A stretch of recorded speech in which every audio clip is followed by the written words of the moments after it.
एक out of syllabus सवाल पहले ही पूछ लेता हूँ।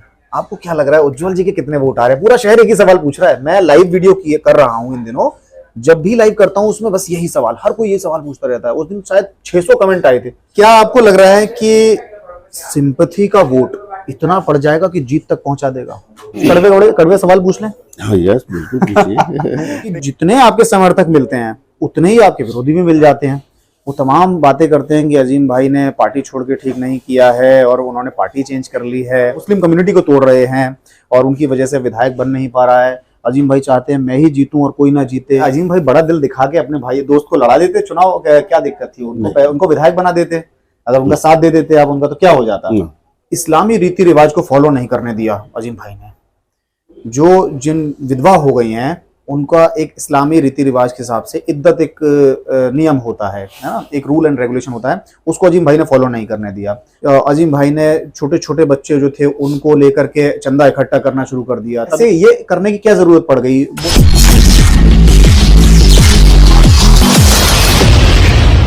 नमस्कार दोस्तों, मैं राहुल कमल और आपने देखना शुरू कर दिया है पांचवा स्तंभ। स्वागत है सभी का। चुनाव हो चुका है समाप्त। वोटर, प्रत्याशी, नेता सभी आराम कर रहे हैं, हम भी आराम कर रहे हैं। लेकिन हमने सोचा 13 तारीख तक मन आराम में नहीं है, दिमाग आराम में नहीं है। सब ये जानना चाह रहे हैं किसको कितना वोट आया है, किसको कितना वोट आया है, उज्जवल जी को कितना वोट आया है, बीएसपी को कितना वोट आया है। अच्छा, उज्जवल मैंने पहले इसलिए कहा क्योंकि सबको ये टिका हुआ एक मामला दिखाई दे रहा है कि उन्हीं के ऊपर पूरी की पूरी फिरोजाबाद की मेयर की सीट टिकी हुई है। उनको वोट कितना चला गया है, ये एक रहस्य का मामला हो गया है, द्वंद का मामला हो गया है। तो हम इस बीच निकले हैं तमाम सभी नेताओं से बात करने के लिए, क्योंकि अब पॉलिटिकली मामला खत्म हो चुका है। अब हमारे कुछ भी कहने या नेताओं के कुछ भी कहने सुनने से कुछ बदल नहीं जाएगा। सभी के सभी वोट ईवीएम में दर्ज हो चुके हैं, पेटियां बंद हो चुकी हैं, लॉक हो चुकी हैं, संरक्षण में है। लेकिन हमने सोचा कि अब सभी प्रत्याशियों को मौका दिया जाएगा, क्योंकि अब बात करने का अच्छी तरह से मजा आएगा। क्योंकि चुनाव में देखा समझा क्या क्या एक्सपीरियंस रहे चुनाव में, तो इसलिए हमने सोचा कि प्रत्याशियों के पास जाते हैं। अब बीएसपी के नेताजी हमारे साथ बैठे हुए हैं, पूर्व विधायक हैं, किसी भी परिचय की मोहताज नहीं है। सर जी, आज ज्यादा पॉलिटिकल बात नहीं करेंगे क्योंकि अब पॉलिटिकल टाइम तो जा चुका है, अब तो सिर्फ रिजल्ट के दिन का इंतजार है। लेकिन मैं आपसे एक आउट ऑफ सिलेबस सवाल पहले ही पूछ लेता हूँ। आपको क्या लग रहा है उज्जवल जी के कितने वोट आ रहे हैं? पूरा शहर एक ही सवाल पूछ रहा है। मैं लाइव वीडियो कर रहा हूँ इन दिनों। जब भी लाइव करता हूँ उसमें बस यही सवाल, हर कोई ये सवाल पूछता रहता है। उस दिन शायद 600 कमेंट आए थे, उनका कितना वोट आ रहा है, क्योंकि उसी पर डिपेंडेंसी है। समाजवादी पार्टी, बीजेपी और बीएसपी तीनों पार्टियों की डिपेंडेंसी उसी के ऊपर डिपेंड कर रही है। तो आपको आपका राजनीतिक विश्लेषण क्या कह रहा है कि उनको वोट कितना आ रहा है, कहां खड़ी है इस चुनाव में वो? देखिए, हर चुनाव के समीकरण अलग अलग होते हैं। इस चुनाव का भी अपना समीकरण है। और उज्जवल गुप्ता एक फैक्टर तो है इस चुनाव में। अब चर्चाएं अलग अलग हैं। कोई उन्हें 20+ बोलता है, कोई 25+ बोलता है, कोई 30+ बोलता है, कोई विनर घोषित कर रहा है, कोई 5000 में सीमित कर रहा है। हाँ, 5000 वाले भी मिले हैं, लेकिन सारे लोग हैं। विनर वाला अभी तक मुझे कोई नहीं मिला। हमारे पास आते हैं कुछ ऐसे हैं। तो लेकिन एक फैक्टर है वो, इसमें कोई शक नहीं है, वो फैक्टर है। और उन्होंने बड़े अच्छे तरीके से चुनाव को लड़ा है। मैं तो, वो नई है अभी राजनीतिक क्षेत्र में, लेकिन जिस तरह से उन्होंने चुनाव को लड़ा है उनकी हिम्मत को मैं दाद देता हूँ। और एक महिला होने के नाते जिस तरह से उन्होंने फ्रंट पर आकर राजनीतिक लड़ाई लड़ी है, उसके लिए भी उनको बधाई। और उनके आने वाले भविष्य के लिए उनको शुभकामनाएं कि वो राजनीति के क्षेत्र में सफल हों, कामयाब हों, क्योंकि ऐसी महिलाओं की राजनीति के क्षेत्र में ज़रूरत भी है, जो बोल्ड डिसीजन ले सकें, फ्रंट पर आकर संघर्ष कर सकें। तो ऐसी महिलाओं की ज़रूरत है। और राजनीति में अगर ऐसी महिलाएं आएंगी तो राजनीति के लिए अच्छा ही होगा। मान लीजिए बहुत सारे लोगों ने, एक भाई साहब थे उनके मैं आंकड़ों से थोड़ा सा मुतासिर हुआ था, क्योंकि उनके आंकड़े मुझे कुछ दुरुस्त लगे। उन्होंने कहा कि अगर वो 10,000 पर सीमित हो जाती हैं तो बीजेपी के लिए बड़ी राहें आसान हो जाएंगी। उन्होंने कहा अगर वो 30,000 प्लस हो जाती हैं तो समाजवादी पार्टी के लिए राहें आसान हो जाएंगी, और अगर वो कहीं 40,000 प्लस कर जाती हैं तो वहां बीएसपी के लिए राहें आसान हो जाएंगी। कितना सहमत है इस आंकड़े से? देखिए, मायने ये रखता है कि उज्जवल गुप्ता को वोट कहाँ से मिलेगा। किन क्षेत्रों का वोट मिलेगा, किन समाजों का वोट मिलेगा, क्या वो वोट बसपा का होगा, क्या वो वोट समाजवादी पार्टी का होगा, या वो वोट भारतीय जनता पार्टी का होगा। तो वो जिस पार्टी का भी वोट काटेंगे तो जाहिर सी बात है उस पार्टी को नुकसान होगा और दूसरी पार्टी को उसको लाभ होगा।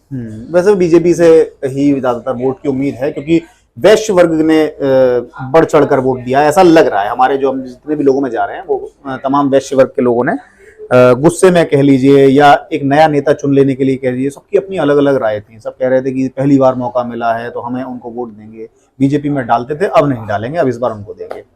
बहरहाल देखिए, अब जरा हम लोग बीएसपी की बात कर लेते हैं। बीएसपी में ने चुनाव बहुत अच्छा लड़ा, दिखाई दे रहा था जिस दिन वोटिंग हो रही थी कि वोट जा रहा है, बहुत अच्छी तादाद में जा रहा है।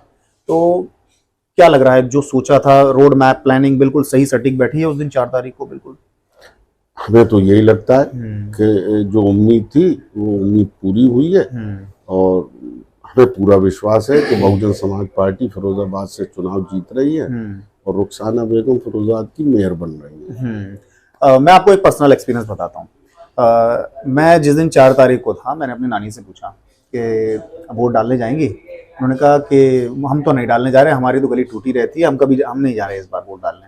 हमने कहा मर्जी है, चलिए आपकी, लेकिन मैंने कहा वोट डालना चाहिए आपको। तो उनको नहीं पता था, उनको कैंडिडेट्स के नाम नहीं जानते, बहुत ज़्यादा एज है उनकी, तो उनको कैंडिडेट्स और पार्टियों के नाम नहीं पता है। तो उन्होंने कहा कि वो कौन सी कैंडिडेट है जिनके पति की डेथ हो चुकी है।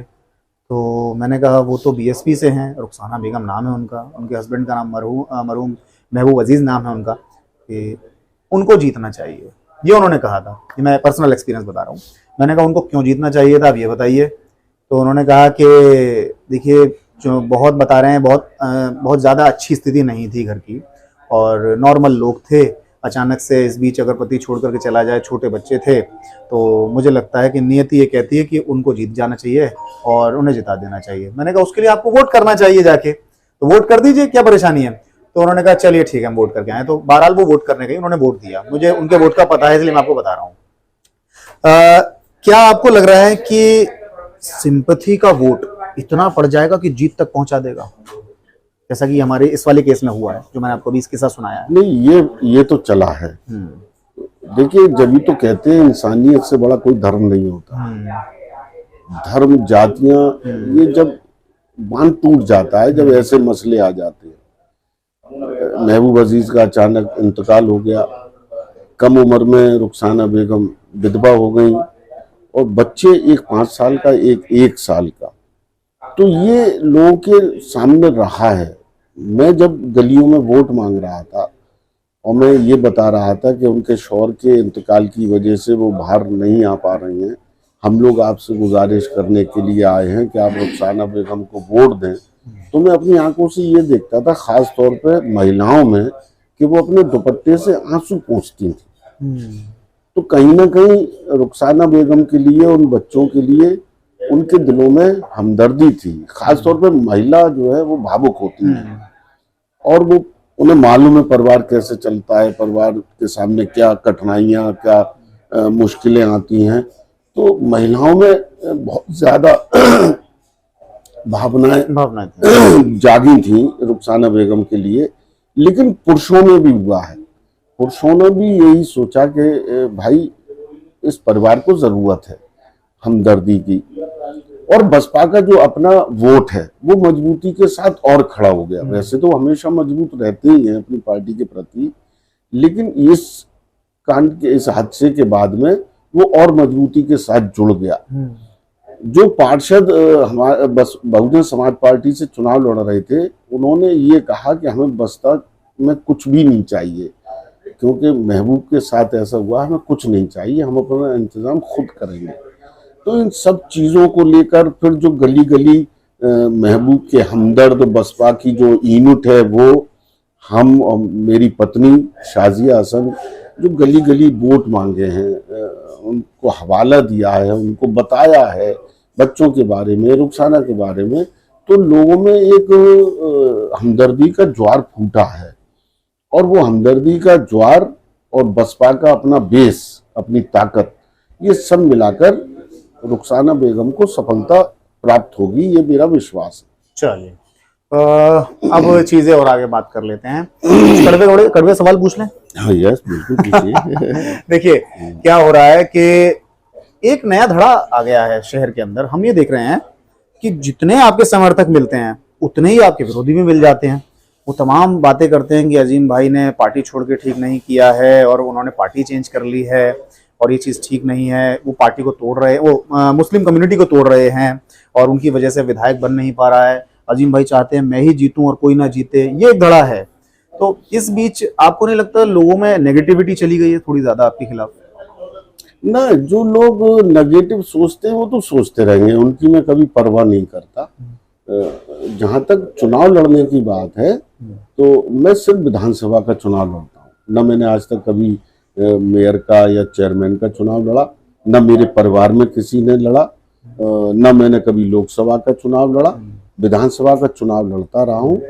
और जहाँ तक दूसरों को चुनाव लड़ाने की बात है, मैंने श्री रामजी लाल सुमन जी को कई चुनाव लड़ाए, मेहनत की है। श्री अखिलेश यादव जी को चुनाव लड़ाए हैं, श्रीमती डिम्पल यादव जी को चुनाव लड़ाए हैं, श्री अक्षय यादव जी को चुनाव लड़ाया है, श्री शिवपाल सिंह यादव जी को चुनाव लड़ाया है, हाजी इसरार सिद्दीकी साहब को चुनाव लड़ाया है, मसरूर फातिमा को चुनाव लड़ाया है, राकेश दिवाकर जी को चुनाव लड़ाया है, रमेश चंचल जी को चुनाव लड़ाया है। ये बहुत लंबी लिस्ट है। और इस चुनाव में महबूब अजीज की पत्नी रुखसाना बेगम को चुनाव लड़ाया है। तो इतने नाम लेने के बाद कोई इनका नाम अजीम भाई तो है नहीं, इनका नाम अलग अलग है, अलग अलग मैंने नाम आपको बताए हैं। तो जो लोग ये बात करते हैं उनकी एक तो जानकारी नहीं है, उनकी जो जानकारी है वो बहुत कम है और वो राजनीतिक लोग नहीं है, व्यापारी लोग हैं। ये पैराशूट से आते हैं, चुनाव लड़ते हैं, भाग जाते हैं। राजनीतिक क्षेत्र में राजनीतिक कार्यकर्ता का काम ये होता है कि 24 घंटे जनता के बीच में रहना, जनता के बीच काम करना और जनता को जब जरूरत पड़े उसके सुख दुख में खड़े हो जाना। तो मैं तो अब जहां तक बात है पार्टी छोड़ दी, मैंने पार्टी छोड़ी नहीं है। मुझे बेइज्जत किया गया, मुझे अपमानित किया गया और ये सिलसिला 2014 से चल रहा है। 2014 में समाजवादी पार्टी की सरकार थी, मैं समाजवादी पार्टी का जिला अध्यक्ष था। उसके बावजूद मेरे घर पर 40 गाड़ियों में पुलिस वाले आए, दबिशें दी और मेरी बुजुर्ग माँ जो उस वक्त 84 साल की थी उनको पुलिस उठा कर ले गई, मेरी पत्नी को उठा कर ले गई, मासूम बच्चों को उठा कर ले गई, मेरे छोटे भाई की भाभी को पत्नी को उठा कर ले गई, मेरी बहनों को उठा कर ले गई। तो वहां से ये सिलसिला शुरू हो रहा है। तो ये लगातार चल रहा है। उसके बाद में पिछले मेयर के चुनाव में भी मेरी राजनीतिक जीवन को खत्म करने की कोशिश की जो नया नेतृत्व है फिरोजाबाद का, उसने। हाँ, इतना जरूर है कि अजीम जो है वो, अगर अजीम को आप बेइज्जत करोगे, अजीम के स्वाभिमान को ठेस पहुंचाओगे, अजीम के सम्मान को ठेस पहुंचाओगे और अजीम के वजूद को खत्म करोगे, तो अजीम चुप रहने वालों में से नहीं है। अजीम उसका राजनीतिक तौर पे आपको जवाब देगा। अगर आप मुझे खत्म करेंगे तो मैं आपके सामने खड़े होकर संघर्ष करूंगा और संघर्ष करना ये मेरा मौलिक अधिकार है। जीवन में जो लोग कमजोर होते हैं वो घर बैठकर खत्म हो जाते हैं और जो लोग संघर्षशील होते हैं वो संघर्ष करते हैं। जयप्रकाश नारायण श्रीमती इंदिरा गांधी के खिलाफ खड़े हो गए थे। मैं तो बहुत छोटा सा हूँ। जयप्रकाश नारायण जी बहुत बड़े देश के नेता हैं, लेकिन जब उन्होंने संघर्ष किया जब तो श्रीमती इंदिरा गांधी को हटाया था। तो जो तानाशाही प्रवृत्ति के लोग समाजवादी पार्टी में प्रवेश कर गए हैं, जो कार्यकर्ता को अपना गुलाम बनाना चाहते हैं, जो जिला अध्यक्ष से भी पानी पिलवाना चाहते हैं, चाय बनवाना चाहते हैं, ऐसे तानाशाह लोग जो पैराशूट से लेकर प्रत्याशी लाते हैं, पैसों में टिकट बेचते हैं, पैसों में विधानसभा में भी करोड़ों रुपए में टिकट बेचे गए, गरीब कार्यकर्ता का नुकसान किया गया। तो ऐसे लोगों के सामने मैं हमेशा, क्योंकि मैंने श्री मुलायम सिंह यादव जी, जिनको हम लोग श्रद्धेय नेताजी के नाम से पुकारते हैं, हमने उनके साथ रहकर राजनीति की है। हमने श्री रामजी लाल सुमन जी के साथ रहकर राजनीति की है। हमने श्री शिवपाल सिंह यादव जी के साथ रहकर राजनीति की है। तो हमने उनसे संघर्ष को सीखा है। हमने नेताजी से बहुत सीखा है कि नेताजी के सामने जो नेताजी को खत्म कर राजनीतिक तौर पर खत्म करने के लिए लोग लग जाते थे, तो नेताजी संघर्ष को डबल कर दिया करते थे, संघर्ष को और बढ़ा दिया करते थे। तो हम भी उनके पीछे चलने वाले लोगों में रहे हैं, उनसे सीखने वाले लोगों में रहे हैं। तो अगर हमारे वजूद को, हमारी राजनीतिक जीवन को, हमारे अस्तित्व को, हमारे सम्मान को, हमारे स्वाभिमान को कोई ठेस पहुंचाएगा तो हम संघर्ष करेंगे और संघर्ष करते रहेंगे। और संघर्ष में जीत और हार दोनों होती है। जी, बहुत सारे लोगों के सवाल हैं, तो वो ये कह रहे हैं, पुराने दोस्त मिलते हैं आपको आपके अपने जो दूसरे दल में आपके लड़ रहे हैं? हाँ, मिलते हैं, बातचीत होती है? हाँ, बातचीत भी होती है। क्या कहते हैं आपके पुराने मित्र? सबसे ज्यादा लोग चाहते हैं कि आप उनके बारे में बताइए। आपके जो सैफुर रहमान, जो छोटन भाई जो थे, मिलते हैं? नहीं, उनसे बात नहीं होती। उनसे बात नहीं होती हाँ, है। लेकिन वो जैसे किसी गमी में अच्छा। मिल जाना, किसी शादी में मिल जाना। हाँ, विधानसभा चुनाव के बाद से?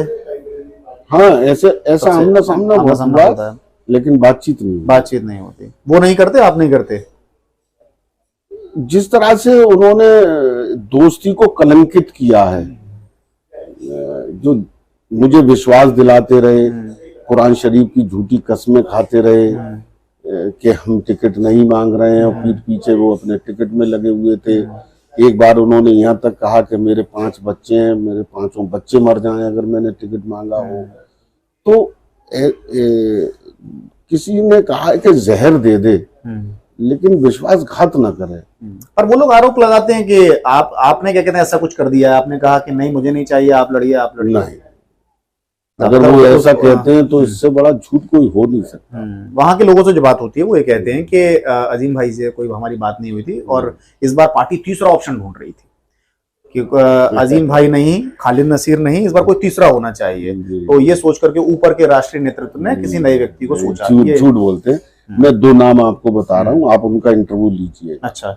महानगर अध्यक्ष योगेश गर्ग, ठीक है, जिला अध्यक्ष श्री रमेश चंचल जी, इन दोनों के जरिए मुझे बुलाया गया था। मैंने टिकट नहीं मांगा समाजवादी पार्टी से। सबसे पहले मैं 19 अगस्त को जेल से छूट कर आया। उसके 5-6 दिन बाद अक्षय यादव हमारे घर पर आते हैं, खुद आए, हम नहीं गए, आए, हमसे बातचीत की, बातचीत करके हमें ऑफर दिया कि आप आइए पार्टी में। फिर योगेश गर्ग जी के द्वारा हमें बुलाया गया, उनके सामने 1-1.5 घंटे की लंबी विस्तार से बातचीत हुई। हमने उनसे साफ कहा, देखिए हम शिवपाल जी के साथ हैं, हमें चुनाव लड़ना है, अगर आप हमें चुनाव लड़ाएं तो हम आपके साथ आ सकते हैं, और अगर नहीं लड़ाएं तो हम जहाँ पर हैं वहाँ ठीक है। श्री अखिलेश यादव जी का हमारे पास मैसेज मिला श्री रामजी लाल सुमन जी के जरिए। श्री रामजी लाल सुमन जी ने हमें आगरा बुलाया, बुलाकर हमसे कहा कि तुम्हें चुनाव लड़ना है। मैंने हाँ लड़ना है। तो बोले अखिलेश जी का मैसेज आया है, आपको चुनाव लड़ाएंगे।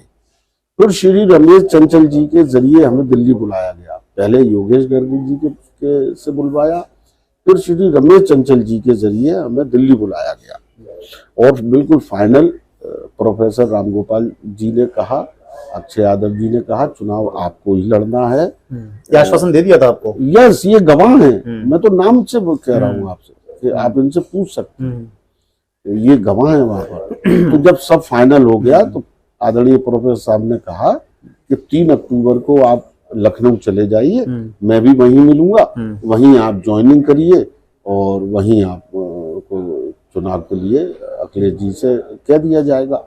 मेरे साथ उस दिन 12-14 लोग थे, जिसमें रमेश चंचल जी भी थे, संजय यादव जी थे, डॉक्टर उस्मान थे, वसीमुल इस्लाम थे, डॉक्टर शहरयार थे, डॉक्टर आफ्ताब थे, मोहम्मद आरिफ थे, एक हमारे दोस्त हैं मंजर भाई, वो थे।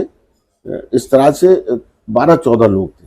उनके सामने बात हुई तो अखिलेश जी ने हमसे ये कहा कि अजीम भाई आपको तो सजा हो गई है, तो आप चुनाव कैसे लड़ोगे? तो मेरी जगह आदरणीय किसने कहा आपसे? अखिलेश जी। अच्छा, ठीक है, कि आप कैसे चुनाव लड़ेंगे? तो मैंने जवाब नहीं दिया, मेरी जगह जवाब दिया आदरणीय प्रोफेसर साहब ने। उन्होंने कहा नहीं, अजीम नहीं लड़ेंगे, अजीम की पत्नी लड़ेंगी, और अजीम पे पैसा नहीं है, अजीम को पैसा भी देना है चुनाव लड़ने के लिए। अच्छा, ये आदरणीय प्रोफेसर साहब ने कहा 14-15 लोगों के बीच में। कोई एक के बीच में नहीं है। मैं नाम से इसलिए बता रहा हूँ कि नामों के बीच में जाके आप तस्दीक कर लें कि ये बात सही है या गलत है। तो बिन्नी मित्तल जी भी थे, ये सब लोग थे, बिन्नी मित्तल जी, ठीक है। तो इन सब लोगों के बीच में ये तय हुआ। तो आदरणीय प्रो साहब ने कहा कि नहीं, अजीम की पत्नी लड़ेंगी, और ये हाईकोर्ट में इन्होंने अपील की है, अगर इनको स्टे मिल गया तो ये लड़ेंगे, नहीं इनकी पत्नी लड़ेंगी, फाइनल है। तो श्री अखिलेश यादव जी ने कहा कि ठीक, ओके, आप अपना आवेदन कर दीजिए। तो वहीं सक्रिय सदस्य की रसीद कटी थी, क्योंकि हम प्रसपा में काम कर रहे थे। वहीं घोषणा की गई कि आपको चुनाव लड़ना। ये इन सब लोगों के बीच में है। तो जो लोग ये कहते हैं कि साहब हाईकमान ने ये कहा वो कहा, वो लोग झूठ बोलते हैं और झूठ का सहारा ले रहे हैं।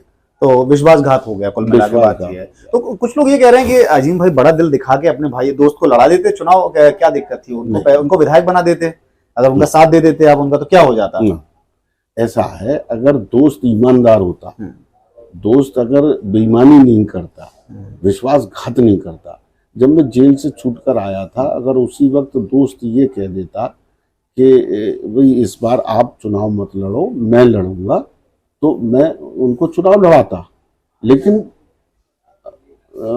21 जनवरी को हमें बुलाया गया लखनऊ, 21 जनवरी को, पिछले 19 जनवरी की रात 2 बजे तक हमारी मीटिंग हुई है हमारे भूतपूर्व दोस्त से।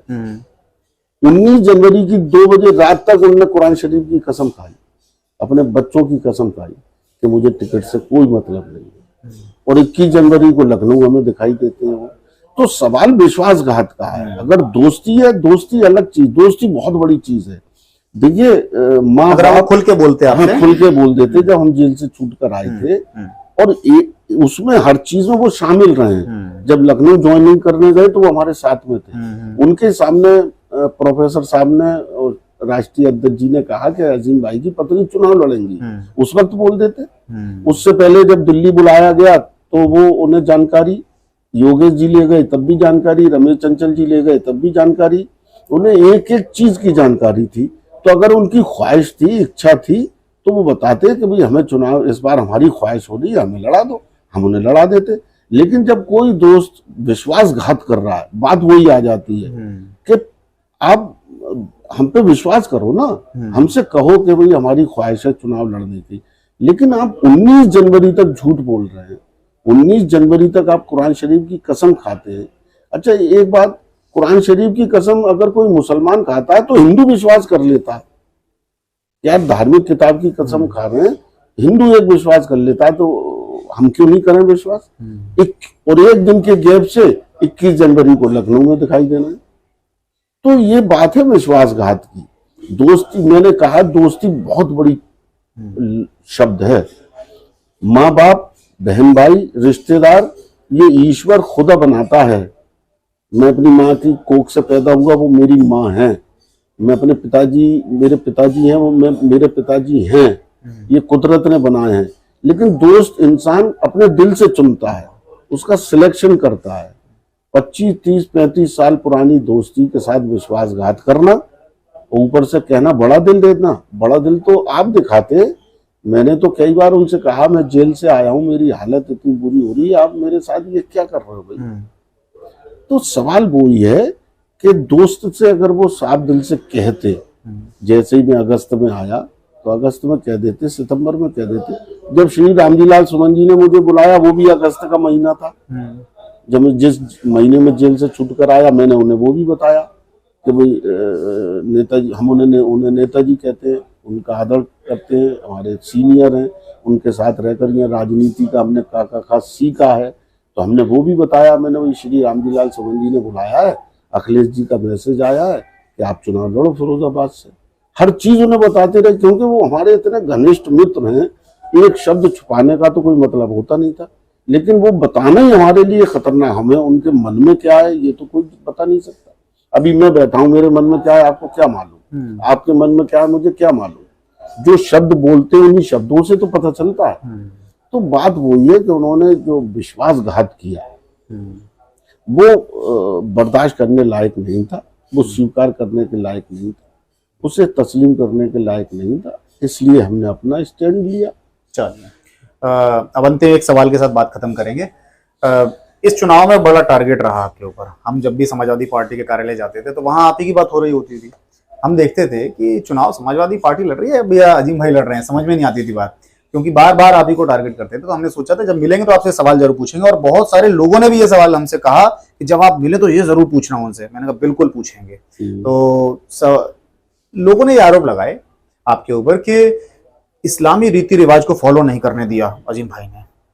जो जिन विधवा हो गई हैं उनका एक इस्लामी रीति रिवाज के हिसाब से इद्दत एक नियम होता है ना, एक रूल एंड रेगुलेशन होता है, उसको अजीम भाई ने फॉलो नहीं करने दिया।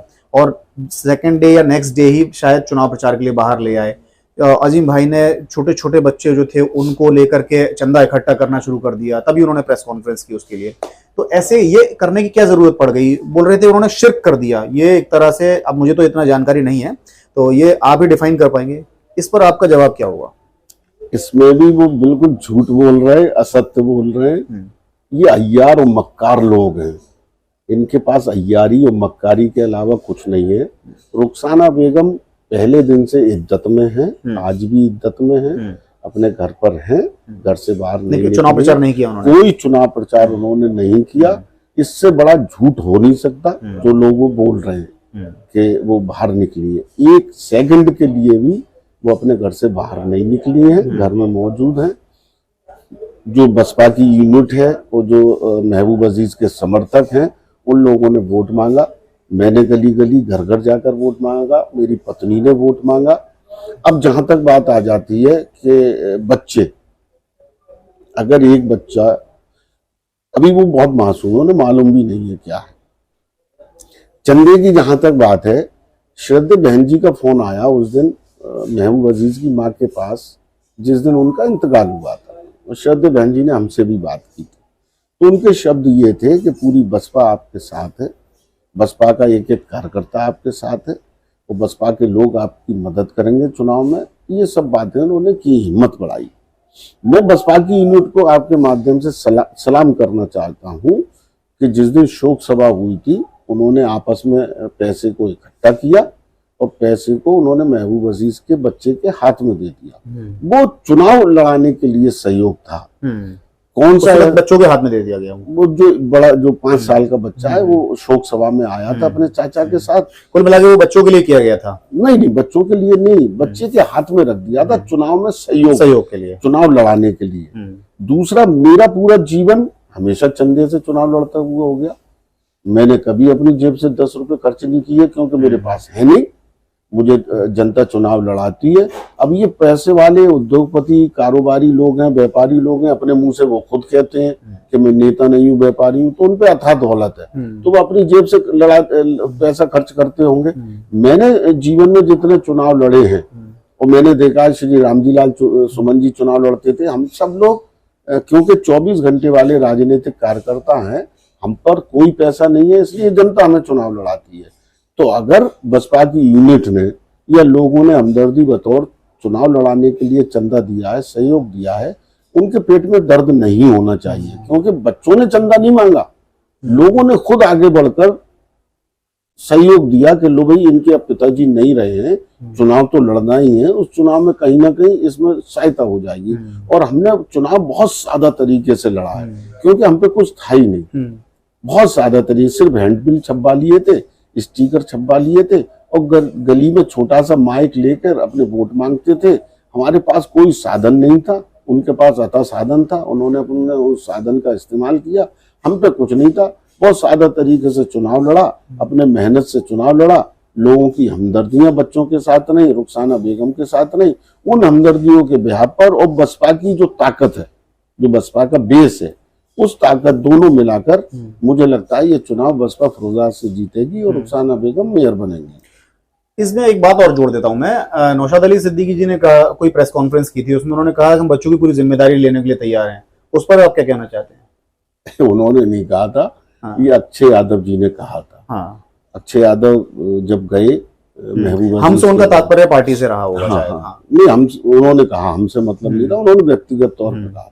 वो महबूब अजीज के परिवार को एक लालच देने का काम किया था कि हम आपके बच्चों का ख्याल रखेंगे, इनकी पढ़ाई का ख्याल रखेंगे और ये करेंगे। उनका मकसद ये था कि आप ये एक्सेप्ट कर लो, और अब तो महबूब अजीज रहे नहीं है तो चुनाव तो उनका बेकार हो गया, बैठाने की कोशिश थी।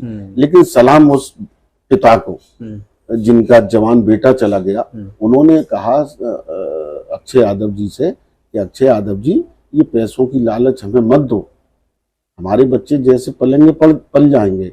अगर आपके अंदर इंसानियत है, मानवता है, महबूब अजीज ने अपनी जिंदगी के 30 साल समाजवादी पार्टी को दिए हैं, अगर उस नाते, इंसानियत के नाते, मानवता के नाते अगर आप अपना प्रत्याशी रुखसाना बेगम के सामने से हटा दें तो हमारे लिए बहुत बड़ी बात होगी। तो आप इसको इनको प्रत्याशी को हटा दीजिए। तो अक्षय यादव ने कहा कि ये मेरे हाथ में नहीं है, ये राष्ट्रीय अध्यक्ष जी के हाथ में। तो वहां एक व्यक्ति ने ये कहा कि भाई राष्ट्रीय अध्यक्ष जी से बात करने की हमारी तो औकात है नहीं, आपकी औकात है तो आप राष्ट्रीय अध्यक्ष जी से बात करो, उन्हें हालात बताओ कि क्या हालात हुए। 30 साल जिसने अपने जीवन के दे दिए समाजवादी पार्टी को, उसकी वो खत्म हो गया, उसकी पत्नी चुनाव लड़ रही है। मानवता और इंसानियत ये कहती है कि अपना प्रत्याशी हटा ले समाजवादी पार्टी और रुखसाना बेगम को समर्थन दे दे। तो उनमें वो नैतिकता बची नहीं थी, इसलिए उन्होंने ये काम किया नहीं। चलिए, तो उम्मीद है आप सभी को आपके सभी सवालों का जवाब मिल गया होगा जो इतने दिनों आपने मुझसे लाइव में पूछ कर परेशान कर दिया था। कोई बात नहीं है, लेकिन आप पूछ सकते हैं, आपका हक बनता है। और इन्होंने भी बहुत ही बेबाकी के साथ पूरे जवाब दिए हैं, और इन्होंने जैसा वायदा किया था कि एक लंबा इंटरव्यू देंगे, बातचीत करेंगे, तो ये मैराथन इंटरव्यू, अगर आप यहाँ तक आ गए हैं तो डेफिनेट सी बात है कि आप फिरोजाबाद के लोकल बाशिंदे हैं, आपको ये वीडियो बहुत पसंद आया होगा। और क्या राय रही आपकी इस वीडियो के बारे में कमेंट सेक्शन में बताइएगा। बाकी अब 13 तारीख तक का इंतजार करिए। 12 तारीख तक तो सभी प्रत्याशियों को ये कहने का उनके पास हक है कि हम जीत रहे हैं। बाकी जो होए वही, जो राम रखी राखा, जो भी होगा वो पता चलेगा। 13 तारीख की सुबह का सूरज ये बताएगा कि किसके पाले में जीत है और किसके पाले में हार है। आप ये वीडियो अगर फेसबुक पर देख रहे हैं तो पेज को फॉलो करिए, यूट्यूब पर देख रहे हैं तो चैनल को सब्सक्राइब करिए। सभी का बहुत शुक्रिया, धन्यवाद।